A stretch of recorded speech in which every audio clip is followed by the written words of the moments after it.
鸟之将死，其鸣也哀；人之将死，其言也善。既然颍州的百姓希望成全他们，本官与大帅也就格外开恩，予以核准他们在刑场拜天地，然后伏法问斩。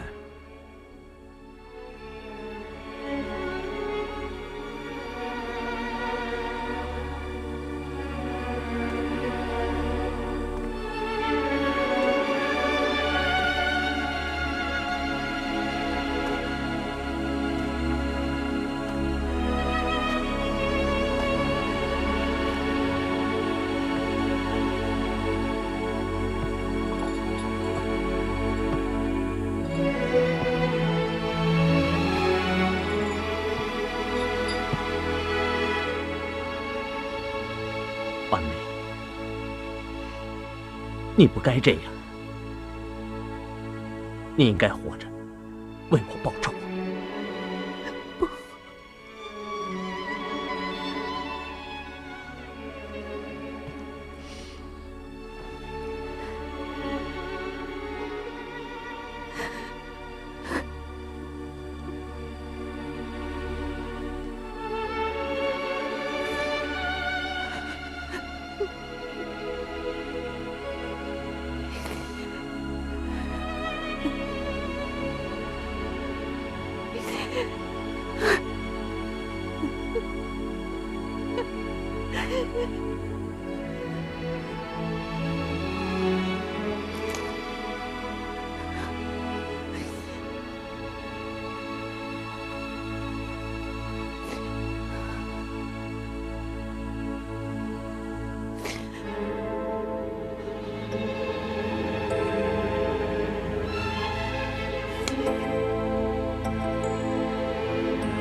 我是出家人，我愿在他们超脱苦海之前引他们一程，为他们主持刑场婚礼。一美公主，放肆！刑场禁地，禁止胡闹。出家人就不要惹他了，百姓会说我们连尼姑都怕。那女，你听着。本官准你为二人接引超度，你要劝告这两个年轻人，今生走错了路，来世要走正道啊！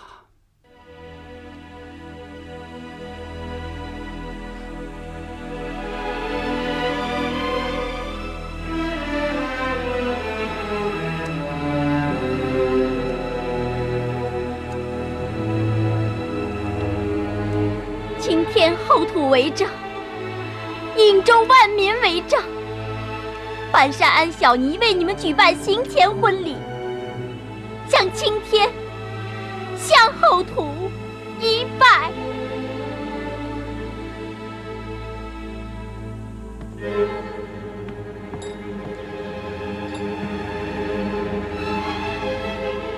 二拜高堂。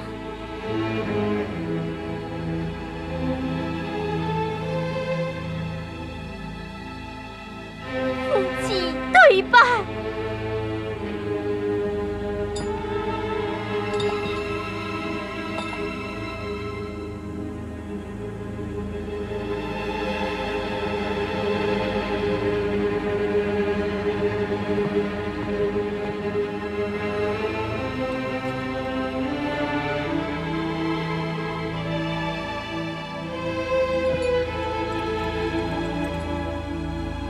祝我天国昌盛，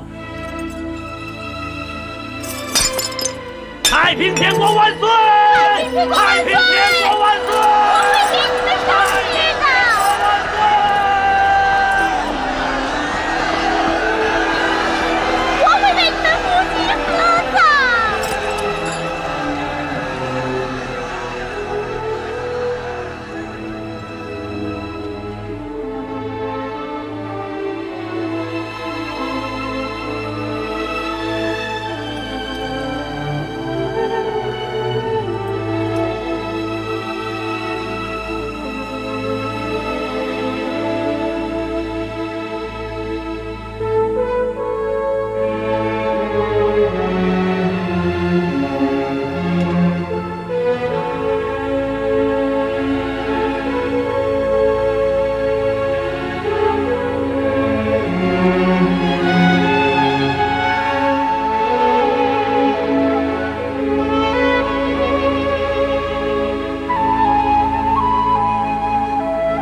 两个英国人还在天津吗？是，他们是提督何伯派来的，一个叫巴夏里，一个叫哑铃，已经谈了3次，他们想直接见天王。朕不见。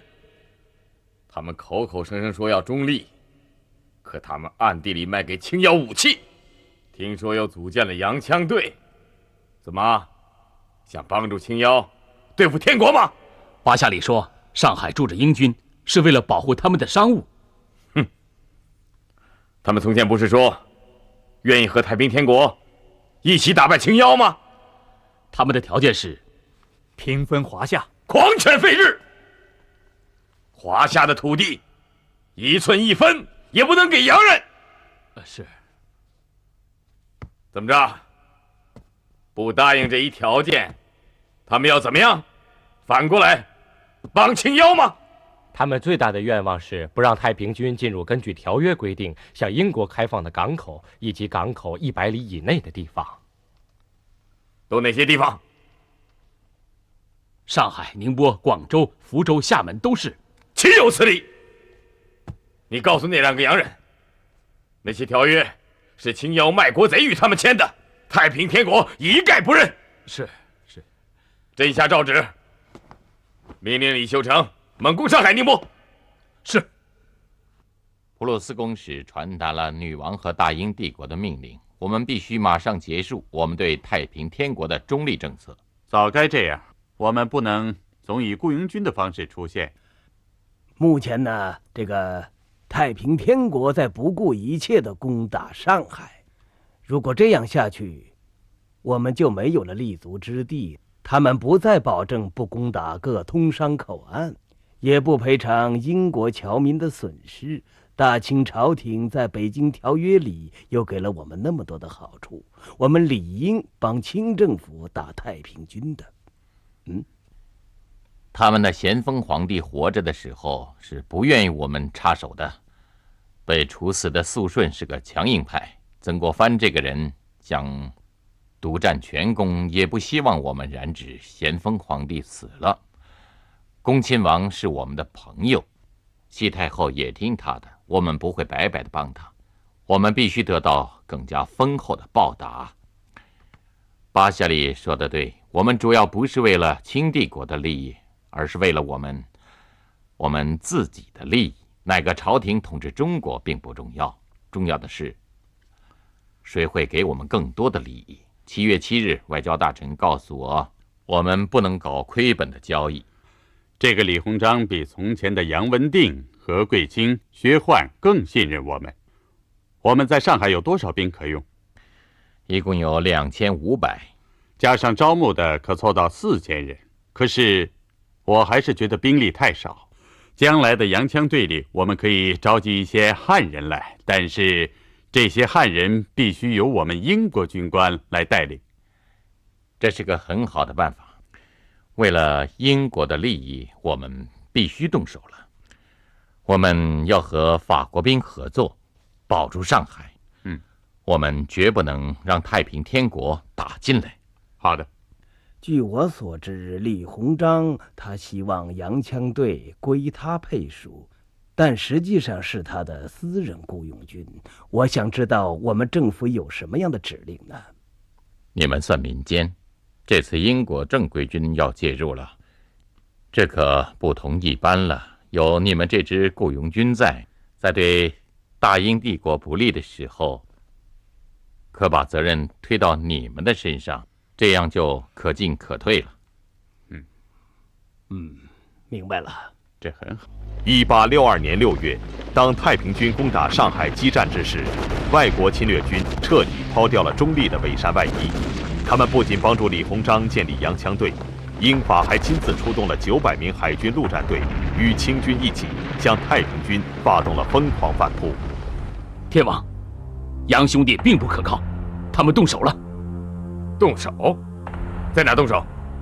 英法联军组织洋枪队，正帮着李鸿章打松江，想不让我们占上海。都说得好听，现在真相大白了。什么中立？他们当时说帮我们太平天国打下江山，然后各分一半。现在他们一看在太平天国手里得不到江山了，反过来就去支持青妖。谭绍光、吉庆元一天发回3个信使来，他们已经反击了，还请天王示下。将在外，君命有所不受，以后这种事情不必禀报，以免贻误战机。这些洋人欺人太甚，我们只有以牙还牙，以眼还眼。告诉谭绍光，给我狠狠地打！是，打这些入侵的洋人！我华夏土地1寸也不让！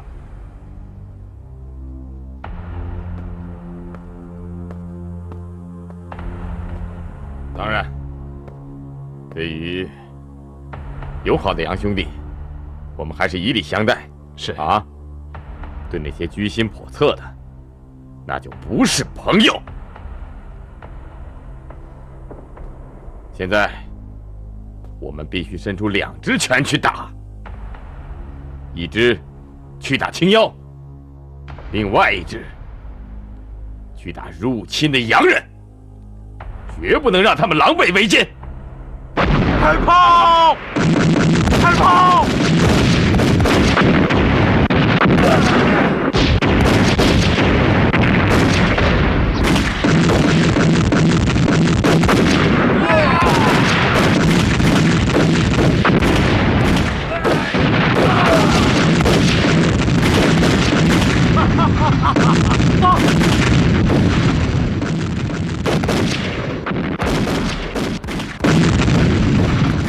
穆王，上海英国海军司令何伯、法国海军司令普罗德也开始动手了。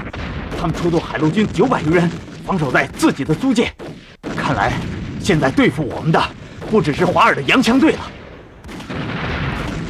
什么友好中立，我的尾巴终于露出来了。打，坚决打！对，凡是阻碍我太平军攻占我华夏领土的，不管什么人，坚决打！这样。我带兵从南会往里攻，你带兵从青浦直接打，然后直插宝山，怎么样？好。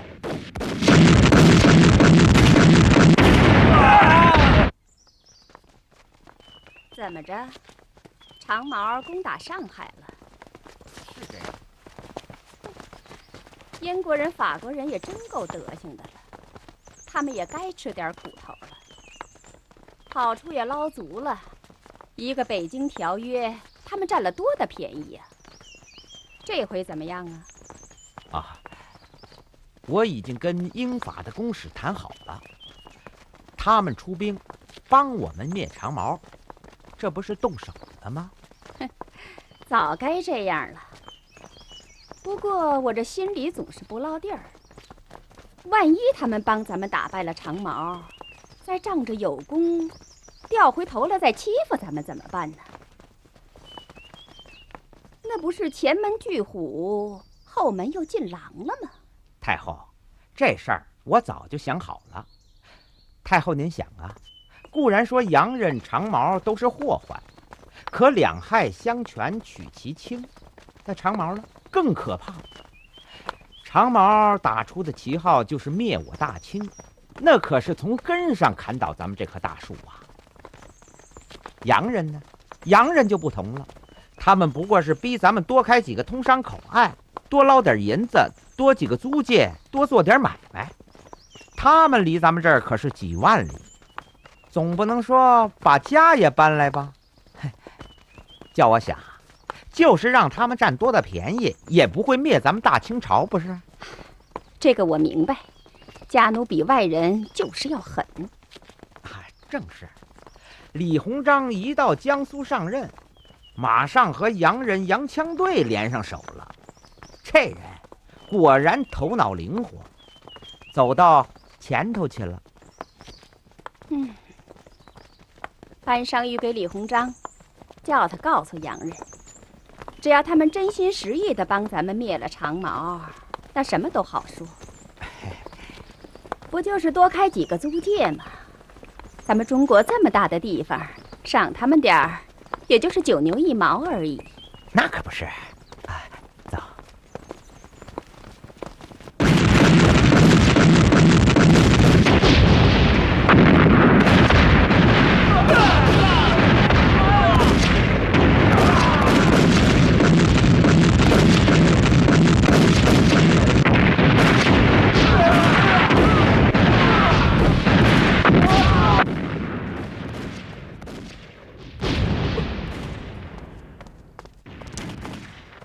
快，跟英法联军联系一下，让他们把海上的兵船也开上来。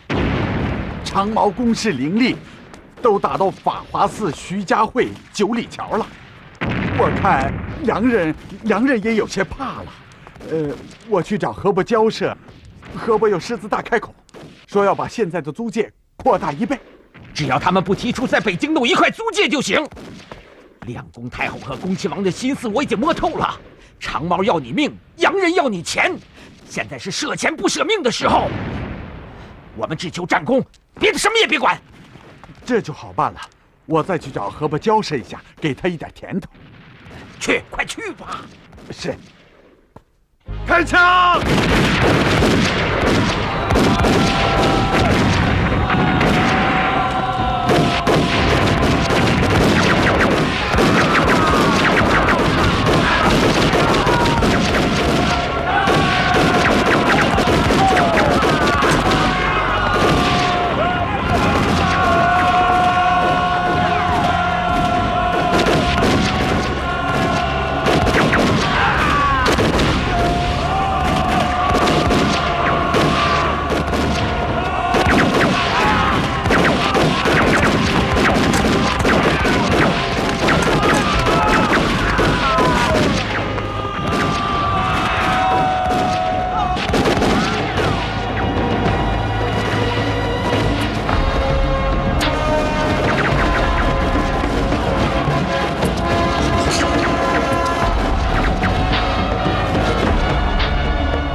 这是个大官吧？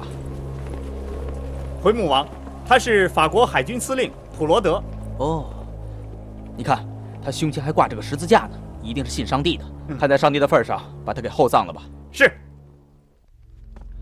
陛下，曾国藩之军由上而下，力在水军，我劳其意，水道难征。其军常胜，其势甚雄，不可与之争锋啊。他们打天津怎么办？天津可固守，我可从苏浙借运财米、枪炮、火药回天津。等时间一久，清妖必无战斗之心，然后可以与之战斗。不行，粮草召见，你必须带兵援救天津。是。我新购置了一批洋枪洋炮，待洋枪一到，我马上来天津城解围。曾国荃的大营中军就在前面方山。不是世王也要来参战吗？他一带4万人从浙江龙游赶来，他要一到，我们先在东路发起总攻。这一共是多少啊？2万两。不够，再弄4万两，用快船给老九送去。正打仗呢，发这么多银子去，有什么用啊？打胜了再发，也不迟啊。我们家老九脾气与众不同，他带兵的方法也特别。不过他用银子堆，却能堆出胜仗来。那只好把藩库的库银挪用了。你去给他们说，老九说了，如还不了库银，还有脑袋顶着。还不如说您有用啊。我用脑袋顶仗，他们不信。再说，这不像我说的话。那是。这是一场恶仗啊！九爷的胆子可真大。长毛兵力4倍于我，洋枪洋炮也比我湘军的多。再说我湘军又刚经历一场瘟疫，士气也不如长毛。可老九沉着稳健，以守为主，消耗敌人。他用包地针干守住水道，这对他前面打仗稳定军心大有好处啊。这么说，九帅必胜啊！我看是。未来攻破南京，他就是首功。他孤军深入直扑南京的根本原因就在这里。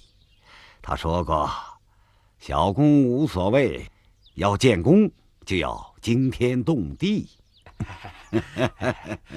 大帅给他那么多洋枪洋炮，也是顶用的。这个老九是个福人呐，他的营墙全是用泥土垒砌而成，一旦下雨就稀里哗啦，这也是他最担心的。可今年偏偏雨季无雨，20多天滴雨未下，这不是天公帮他的忙吗？是。现在苏州那边也吃紧了，秦妖又攻击洋人，用洋枪队对付我们。忠王天津、苏州两面奔兵，也够难的了。现在各地将领都在驻守真城，各自为政，哪个地方的兵都调不动，你说这还了得吗？这是烂封王的恶果，你是王，我也是王，谁丢下谁呀？天王有意想把王分成几等，补救一下，那也是亡羊补牢了。最近天王封王封的是一发不可收拾，连女婿外甥全都封了王，最小的王才2岁。老爷，我现在被人抬到了云霄之上，上不着天，下不着地，你懂吗？别人可以做的，我不能做，我做了便是大逆不道。早知今日，何必当初啊！大人一定是对的，不然您怎么会舍得让我走呢？我走了以后，老爷，您别忘了天天洗澡，不然养病又会犯。还有，他们怎么劝你喝酒，你都不能沾一滴，一沾了酒，养病就会大发。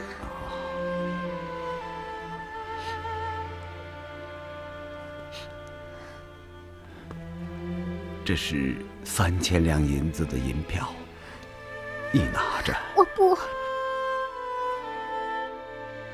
找个好人家，好好过日子，生儿育女，教他们读书，但未必要走科举之路，千万不要走进官场。老爷，我走了。走吧。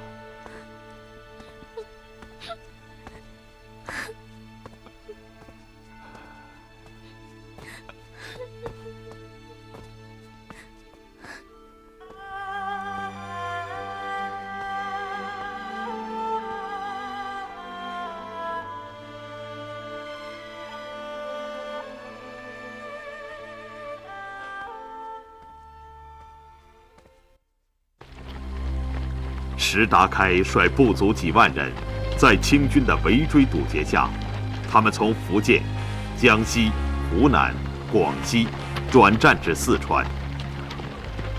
他们没有根据地，粮草困难，兵源减少。最后万余人被清军追赶到大渡河畔。这位太平天国的优秀将领陷入了绝境。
火翼啊，从马道子直接向大渡河挺进。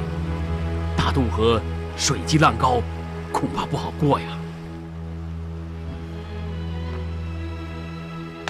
近年来，我都试图突破长江，可青妖兵力雄厚，成功把握不大。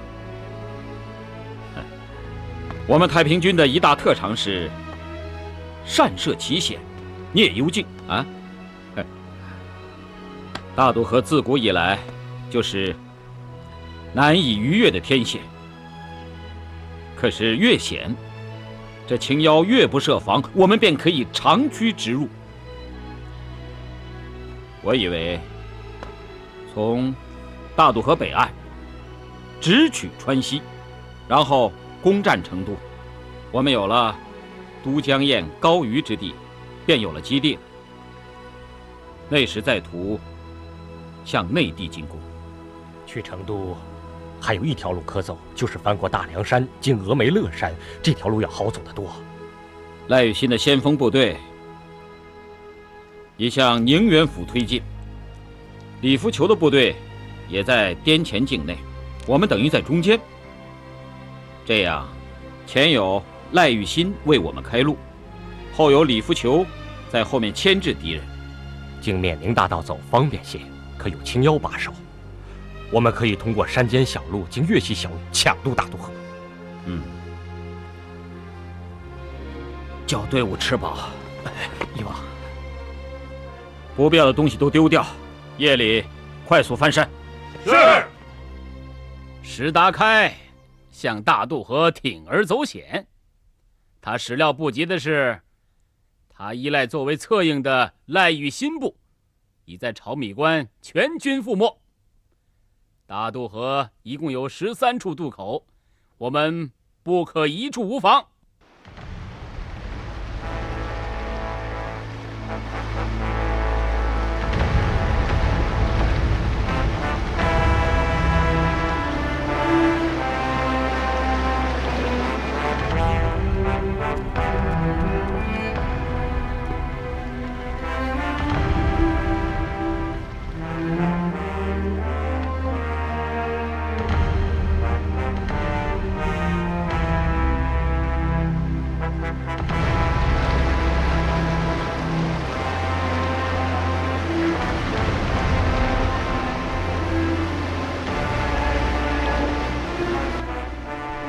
此处不宜屯兵，大渡河水猛涨过不去，左面松林河水也在涨，右面又有老鸭悬河挡住去路，东南是崇山秃岭，四处是险，我们很有可能陷入绝境。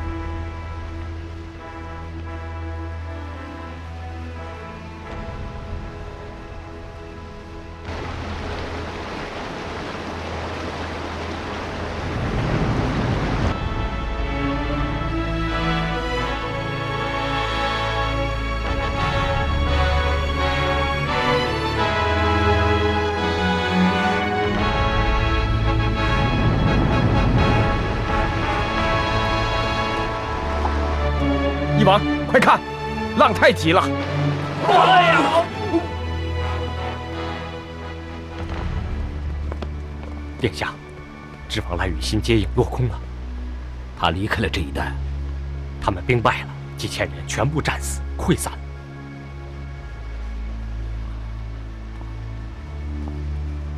赖雨欣也阵亡了。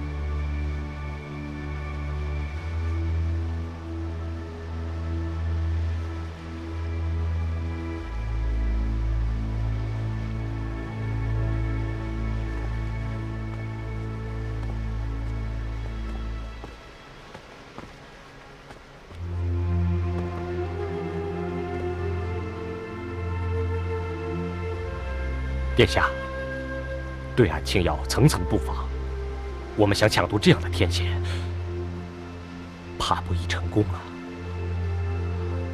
不，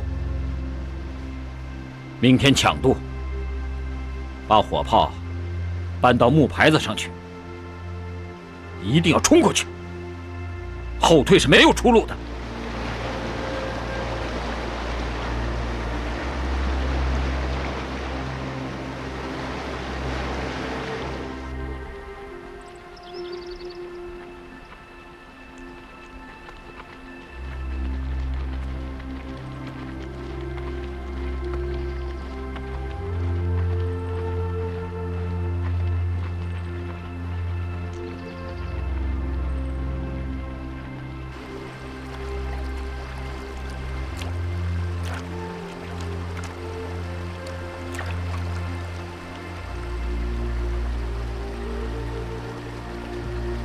翼王，别太难过了。虽然强攻、偷渡均告失败，可是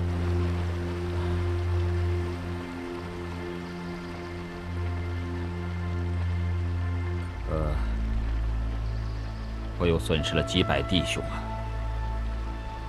而且先锋贾维扬也中炮落水身亡。不是派张丞相去下书了吗？是啊，现在只有寄希望于岁卯。殿下，岁卯，和平过境的事怎么样？按照您的吩咐，我连夜渡船至西岸，拜见了土司王应元，并递上了您的亲笔书信。他怎么说？他说看不懂汉字，让我直说来意。那你怎么说？我说太平天国与土司大人往日无冤，近日无仇，你何苦对我们苦苦相逼而为清妖效力呢？你没告诉他翼王已把2匹坐骑、1000里马、100两白金送给他了？说了，可谁知道他说你们翼王也太小气了。骆秉章大人一次就给我5000两饷银呐！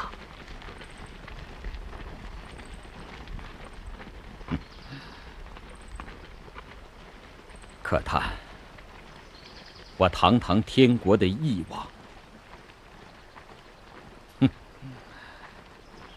囊中羞涩呀！临别，他搁下一句话，说回去告诉石达开，除了投降，否则死路一条。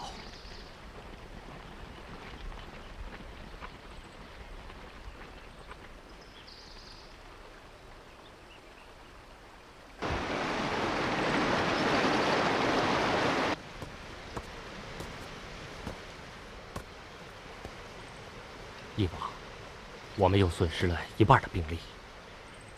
现在全军不过7、8千人，辎重大炮尽失，什么吃的也没有，再想渡河，已不可能了。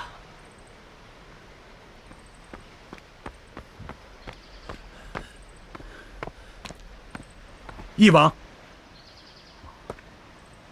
找到了吗？落入青妖之手了。5位王娘抱着孩子投了大渡河。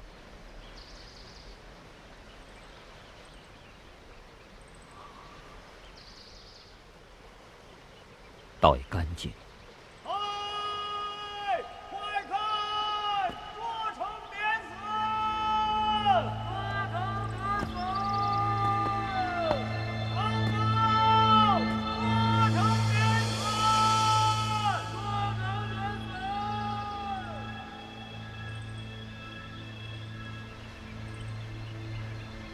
我石达开战死大渡河，断无投降之理。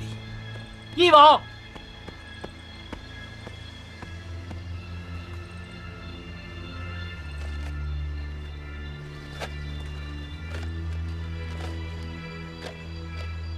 信上说什么？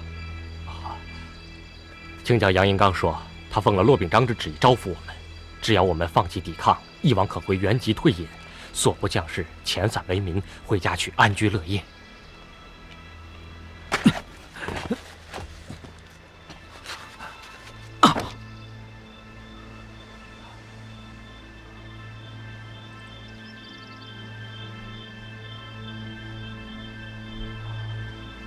我石达开真到了穷途末路了吗？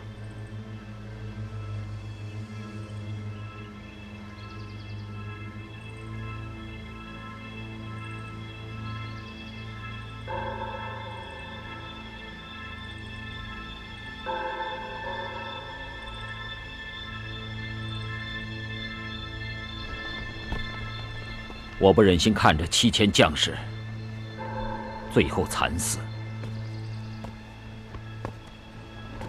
可我们已经没有出路了。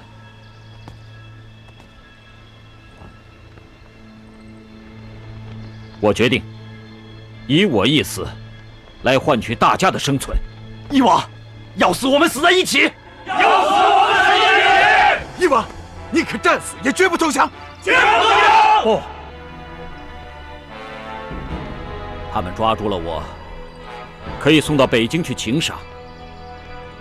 抓住了士兵，又有什么用呢？啊？可以我一人的死，保全7000将士的生。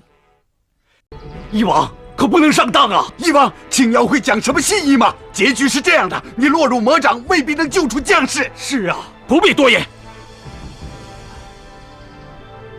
愿以我一人之命而全3军将士，马上给骆秉章投书。大帅，史达开的信。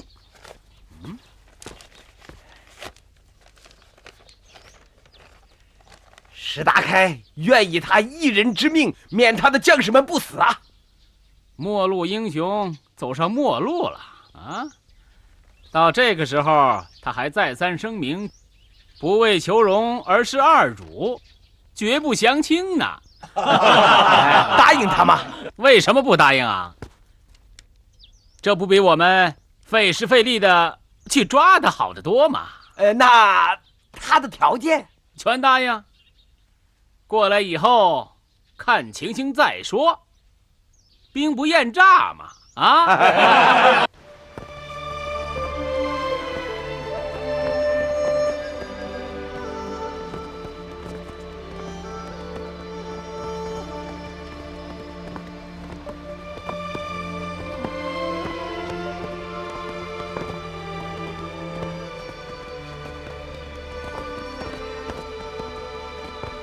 爹，你去投降吗？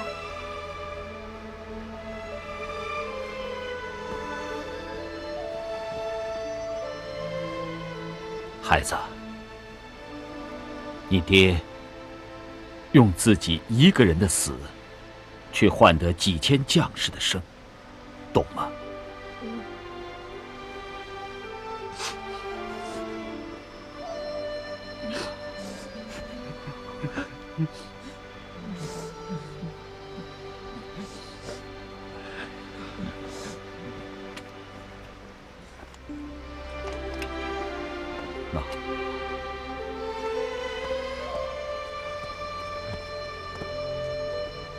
翼王，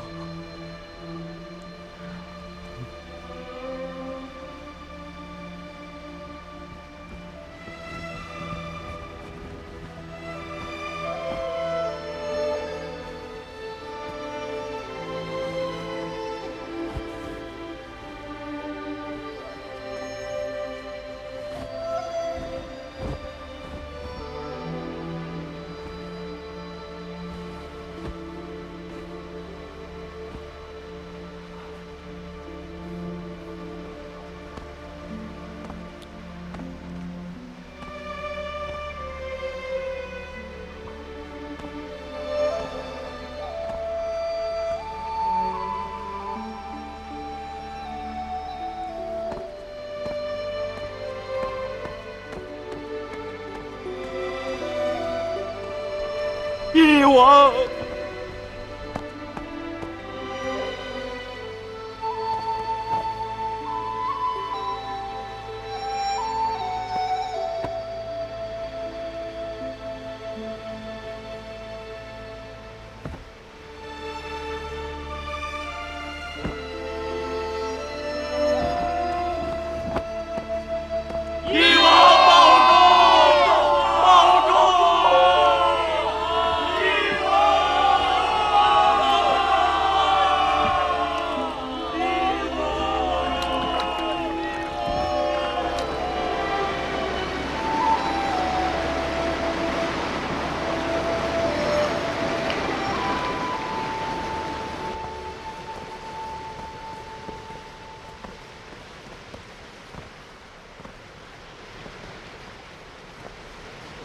石将军，快走吧，骆大人正等着你呢。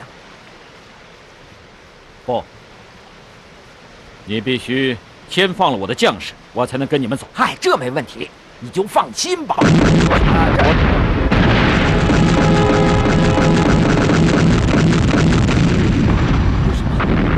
为什么？这是为什么？啊！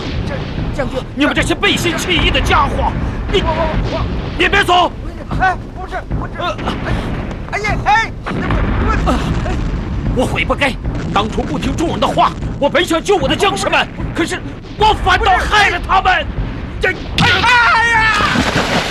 青阳爷爷，太平天国万岁！太平天国万岁！啊！你为什么不领我们打到底呀？坚持住！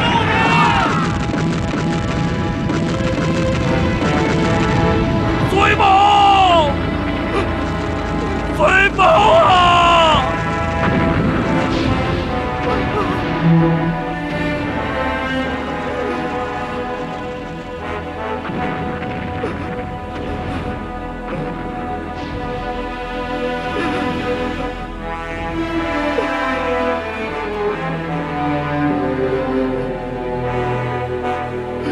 石达开呀，石达开！我何该兵败于此啊！我何该兵败于此啊！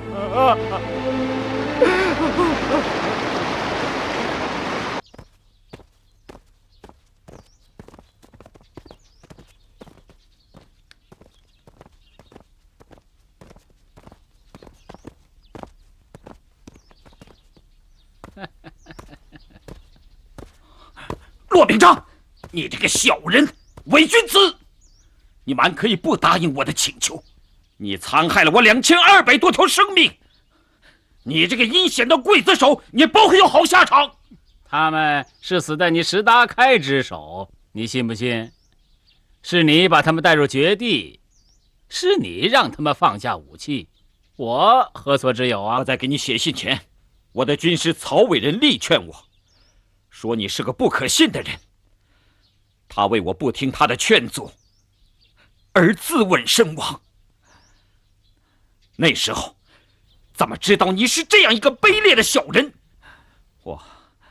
我悔恨我自投罗网。你今日已经成为阶下之囚，你怎么想？祈求活命吗？哈，笑谈！我是来祈死的，我是为我的士卒来请命的。要想活命，我就不反清了。我这样告诉你吧，我自从起义的那天起，我就随时准备好去死。佩服！太平天国一代名将石达开兵败大渡河，今天落在我骆秉章之手，你不觉得遗憾吗？你才人到中年就这样死了，实在是可惜呀。哼，像你这种为人不耻的猪狗，就算你活100岁，也是个败类。我石达开轰轰烈烈几十年，能为天下的黎民办一点好事，能够叫你们这些个豺狼胆战心惊13年，我的死值了。我石达开一介平民，能够跟随天王创建太平天国，闯荡10几个省，歼灭了你们几百万的精兵，战死了你们200多个总兵，你们3位封疆大吏不就死在我石达开的刀下吗？我的死太值了，何憾之有啊！大胆！来人呐，把石达开绑出去，凌迟处死！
想放弃苏州是吗？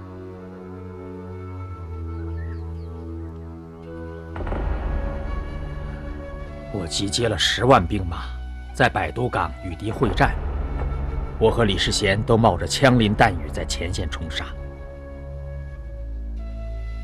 常胜军的远射程大炮和榴散弹太厉害了。唐王唐正才也战死了。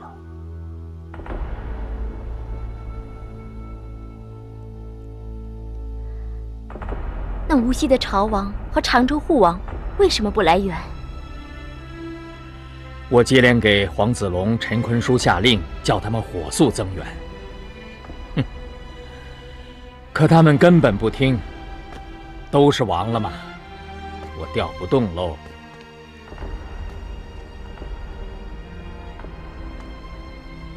那你北出常熟，东进昆户、黎庭扫穴的计划也都落空了。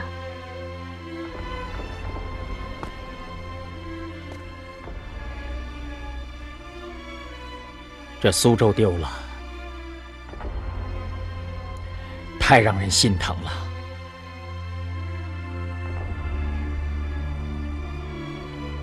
3年半的心血全白费了。明天我要召集一次将领会议，士气失守，会上定。现在大兵压境，天津也告急，苏州成了一座孤城，恐怕已无法再守下去。我已将太平军全部撤出，不知各位有何高见？忠王，只能如此了，我们还是回援天津吧。即使想守，苏州也未守得住。我看保存实力最重要。忠王，我看太平天国大势已去，谁也没有回天之力。你说什么？你再说一遍。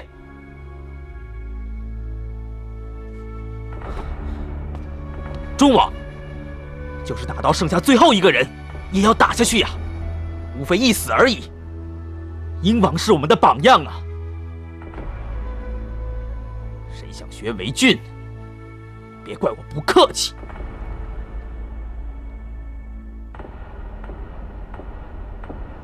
我必须带兵回援天津。谁能立下军令状，死守苏州？我愿死守苏州，战死为止。好吧，你带人留下，其余各王，均归穆王谭绍光节制。是。穆王，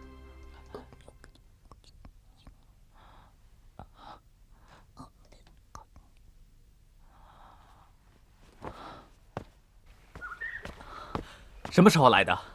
怎么不去殿上见忠王？你看你这人，他先看你还不领情，他见忠王是公事，见你才是真情啊！易阳，你们慢慢聊，我先走了。好。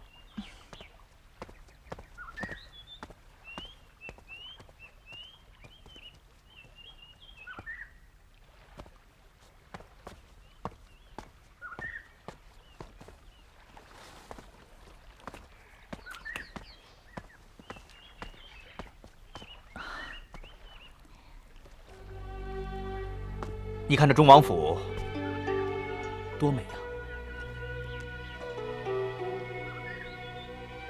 决定要放弃苏州了吗？谁说的？我守。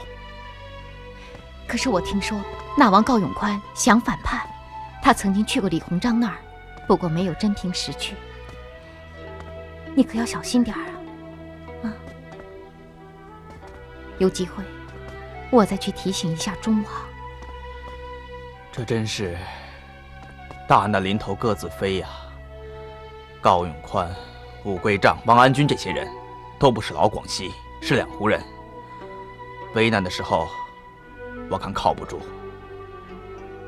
不过有我在这儿，我不信他们敢在我眼皮底下反水。你总是那么自信，又那么大意。哎，天王好吗？他这2年的光景大不如以前了，快50岁的人了，3天2头的病倒。特别是这几天，天津危机、苏常大战，他更是坐卧不宁。这回他该不封王了吧？大概是顾不上了。你对封王这么反感，如果他不封这么多王的话，你也戴不上这个王冠呢。哼，我宁可不戴这个王冠。他现在封了多少王了？说出来吓你一跳。我昨天数了一下，大概是2500多人，还有200多人已经列出来了，都封完了，大概是2700人。完了，天朝完了。你翻翻史书，哪朝哪代封过这么多的王？晋朝封的多了些，还不是闹了个8王之乱？你该立谏才是啊！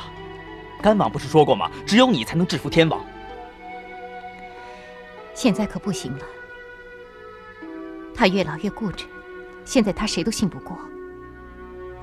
有时他办一件事，他明知道有人会反对，也明知有害无益，可执意要办，只有一个目的，就是证明他还有无上的权威控制局面。你看，太平天国还能支持多久？我又不是算命先生，你们这些手握兵权的人才能打得上来呀。连忠王心里都没底了。昨天他对我说：“天朝大势已去，大厦将倾，独木难支。我们尽到最后的一分力气，就不愧对起事以来死难的将士了。”天王现在又向东王最后的时日了，太平天国垮，最终还是垮在里面，就像一棵树，要是从外面砍几斧子没有什么关系，要是从里面烂空了，风一吹就倒。是啊，我们从广西起兵的时候才1、2万人，一路上摧枯拉朽，可现在光忠王、士王、辅王手下就有100万之众，怎么兵越多就越不顶用呢？这就是甘王所说的时刻在河了。原来大家都指望甘王独撑江山呢，现在看，甘王也是有劲儿使不上啊。他的资政新篇写得多好啊，可是这几年天天打仗，哪有心思实行啊？他也快成了打补丁的了。前年他去催调各军西援，4月份又去桐城督师，去年5月他又亲率刘关方部驰援宁国府。这几天天王又催他去督战呢。真是气数快尽了。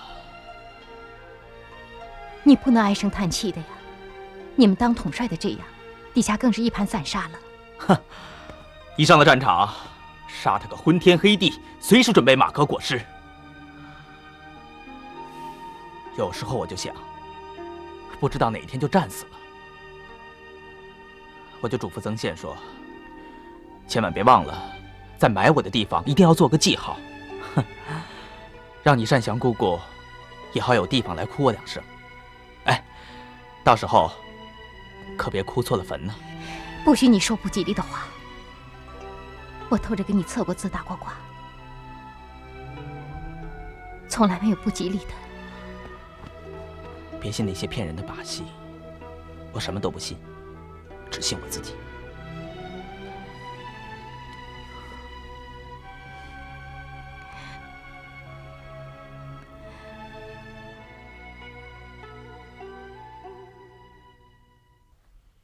今主上蒙尘，其事不久，尔等俱是两湖之人，是去是留，听便。不过，我可要把丑话说在前头。你我因为君子，各不相害，即使你们不再跟随太平天国，也不能反亲为仇。不过，我可以对你们网开一面，你们也不能以怨报德。忠王待我们恩重如山，我们怎么会当反复小人呢？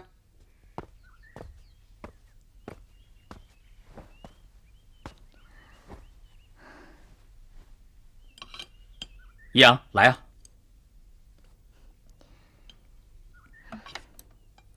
你这个人呐，就是软弱。我们当初打下杭州时，青瑶巡抚王有龄上吊，训的是他的皇上老子，你还派人发他3000银两发丧，还派人扶柩回籍，有多少人骂你，你知道吗？哼，我不管别人怎么说，那王有龄啊，也是一条汉子，是个忠臣。我李秀成啊，也喜欢忠臣。富善祥特来通告，说这些人已露反叛之意，你没有严加防范，却对他们网开一面，你这叫什么忠？忠王安在你头上安错了，你知道吗？住口！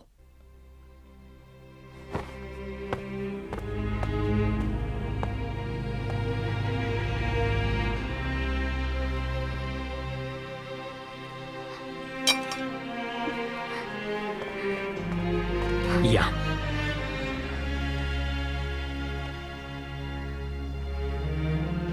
一阳，你听我说，我李秀成是个讲义气的人。高永宽这些人也为天国立下了不少功勋。现在是人去不中留啊，何必剑拔弩张？放他们一条生路吧。这也是我对他们的一片怜悯之心。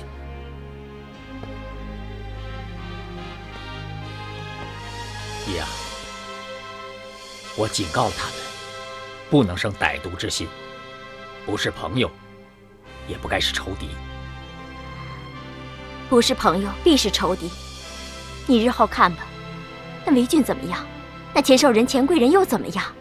他们哪个不成了青妖的走狗和鹰犬了？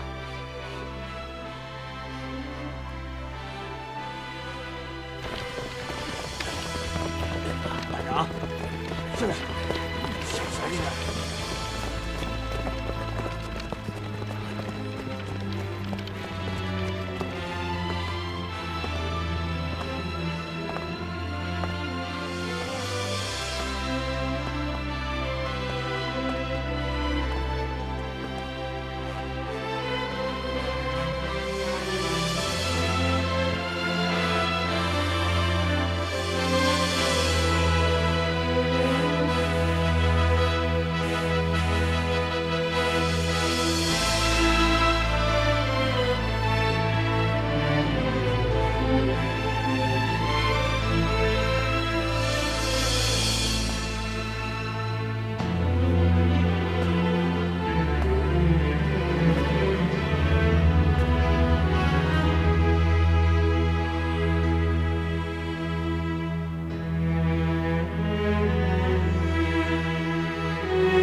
少光，我本不想让你留下来守宿州，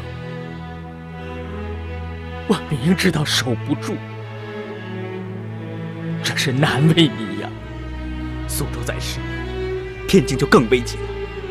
李鸿章就会长驱直入，与曾国藩合兵一处攻天津。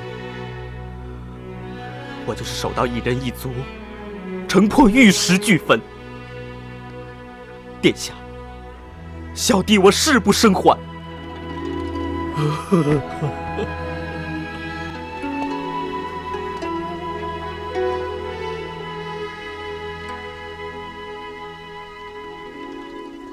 姑苏城外寒山寺，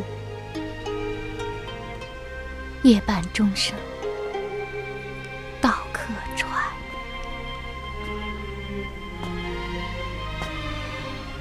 也许这2句诗，就是我们俩此时心境的写照吧。明天你就要回天津了吧？嗨，咱们说点高兴的。好啊。哎，你不是要建穆王府吗？找人画图样了吗？啊，不建了。与其说建好了以后让别人去享用，还不如不建。你看你，不是说好了不说不高兴的事儿吗？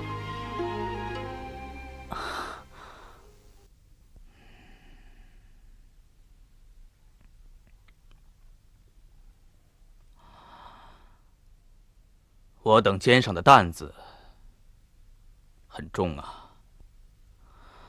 安庆已失，天津已危。如果苏州再失了，那么挽救天国的希望就更渺茫了。哼，苏州战事之所以失利，不是因为别的，主要是洋人的洋枪洋炮太厉害，那一炮就是一大片的倒下，人肉怎么挡得住炮弹呢？戈登的洋炮我见过，是后膛炮，打一炮退出个壳子来。他们的洋枪是用来福剑的新式枪，而我们呢，我们用的都是老掉牙的前膛炮，炮弹是铁球，射程近得多，威力也小，所以我们怎么坚持到底也是必败无疑。这是动摇军心的言辞，以后不准再提。我倒是想劝穆王几句。俗话说，识时务者为俊杰。这么打下去，就凭你能力挽狂澜，你能挽回大局？哼，不如早为计呀。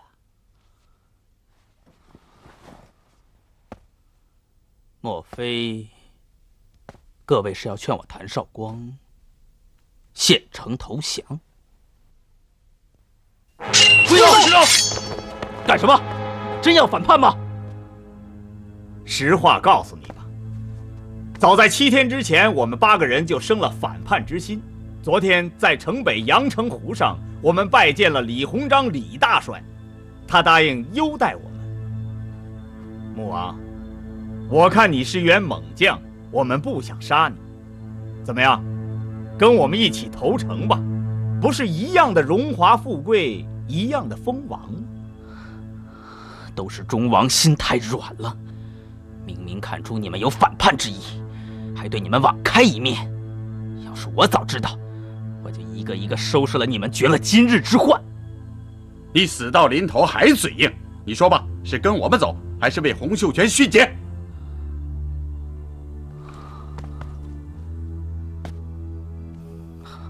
我谭绍光，生是天国的人，死是天国的鬼，岂能与你们这般鼠辈为伍，玷污了我的一世清白？我倒要劝劝你们，天国哪一点对不起你们？你们不都封了王了吗？还不知足？你们在天国里是堂堂正正的一个人，可是投到李鸿章门下，不过是一条摇尾乞怜的狗。你们会永世遭人唾骂，你们不会有好下场。你少废话，你到底干还是不干？哼，有种就往小爷这儿来，开枪啊！穆王，那我对不住了。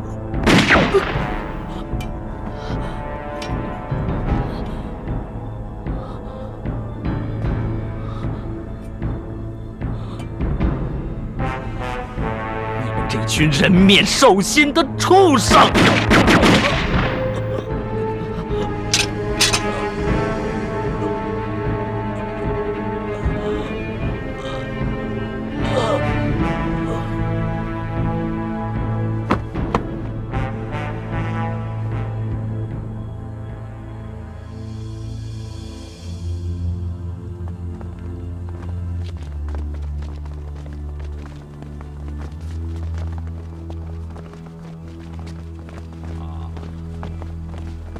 这就是你们的忠王府，对吗？是。长毛焉能不败？还有没到太平一统之时，就急于建造这样阔绰的王府，这要花多少银子啊？岂不招来天怒人怨吗？是。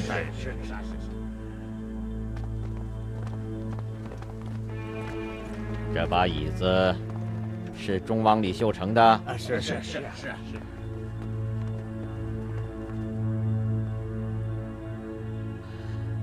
谭绍光就是在这里被刺的吗？哦，回大人的话，谭绍光就是在这儿被乱枪打死的。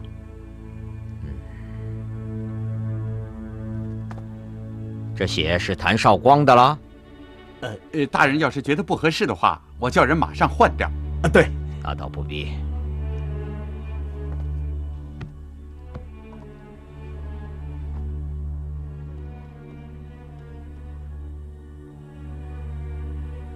你们都坐下吧。不敢。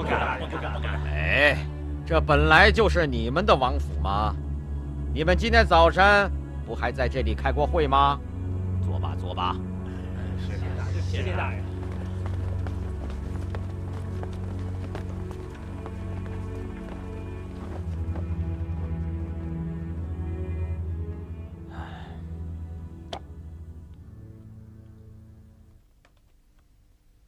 谭绍光的封号是穆王，对吧？回大人的话，是穆王，是穆王。哦，那你们呢？小的被封为纳王，接纳的纳；王安军为康王，慷慨的慷；武贵泰是比王，比上不足，比下有余的比。好一个比上不足，比下有余啊！你们的伪天王一共封了多少王啊？2000多。那这王也太不值钱了。哎，忠王是王，你们也是王，那他为什么要节制你们呢？回大人的话，封的王太多了，就分了几个等级。干王是1等王，加军师衔特爵王。李秀成、侍王李世贤、辅王杨辅清，也都是2等王，也都是特爵诸王。我们这几个就是3等王了，是不加军师衔的列爵王，只统帅1部将士。哦，那谭绍光比你们高1等吗？是一样的，也是列爵王。那他为什么可以指挥你们呢？回大人，这是因为李秀成特别信任他。李秀成一撤出苏州，就让他全权指挥了。哦，明白了。这意思就是谭绍光是受2等王之命来节制你们这些3等王的，就理所当然是你们的上司，对不对？啊？对，对。这谭绍光是个什么样的人呢？他今年26岁，13岁参加了太平军，是童子军出身，和陈玉成、李世贤是一起的。怪不得他这么坚强呢。听说他妻子是个十分美貌的女状元，是吗？那真是倾国倾城啊！大帅若是见了，也一定……哦，大人，这个女状元叫傅闪祥，学问好，长得又美。原来是东王杨秀清的宠爱之人呐！现在在天王府当掌朝仪，大权在握。他昨天还在这里，若是早到一天的话，大帅就可以见到他了。我见他干什么？那谭绍光的人头还在吗？在，我已经派人挂在南城门的旗杆上示众了。把头取下来，缝合到尸身上，按你们的规矩，用上好的黄绢裹身，绳链起来，到城外找一块地方下葬、厚葬。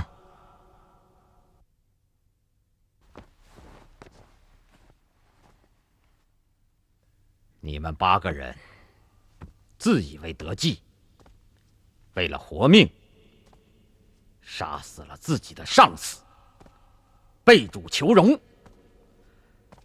这样的人，向来为我李某人所不齿。你们今日投我，那是因为我有实力击败你们。假如有一天我失势了呢？你们会不会又像对谭绍光一样对我下手呢？大人容禀，我们是一片真心，弃暗投明，绝无反复。大人明鉴呐！苍天可见。如果这时候你们有谁跳起来站在这个大殿上，大骂我李鸿章不守信义，表现出一种视死如归的精神，我可以出于敬重义士的心怀，饶了你们。你们这样如此奴颜婢膝，让我看不起。来呀！来！拉下去，全部就地正法。李鸿章，你这个小人，骗子！快到法院！李鸿章，不得好死！李鸿章，你个骗子！李鸿章，来，你也坐下来一块吃吧。大哥，我想单独和哥哥说上几句话。我也并不想听你们兄弟的悄悄话，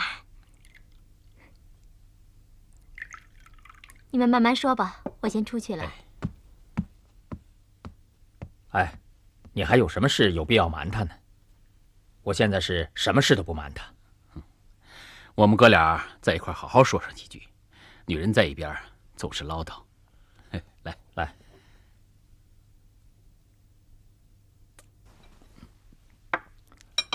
来吃菜。来，哎，哥哥，你看目前军情如何？哎，这还用说吗？自从8月份曾国荃攻占了天津东南印子山后，又占了西南马冲江东桥。上个月，青瑶又先后克陷了上方门、高桥门、双桥门、秣陵关。我们的东南方也完了，城东又失去了淳化、胡树、三岔镇，直线孝陵王。我们的东南西3面要隘尽失，现在我们只剩中山上的天宝城、地宝城尚在我手。是啊，城北的神策门、太平门也都被曾国荃团团围住了。看来天津城真的要成为孤城了。哥哥，我从来没有感觉到像今天这样危机过。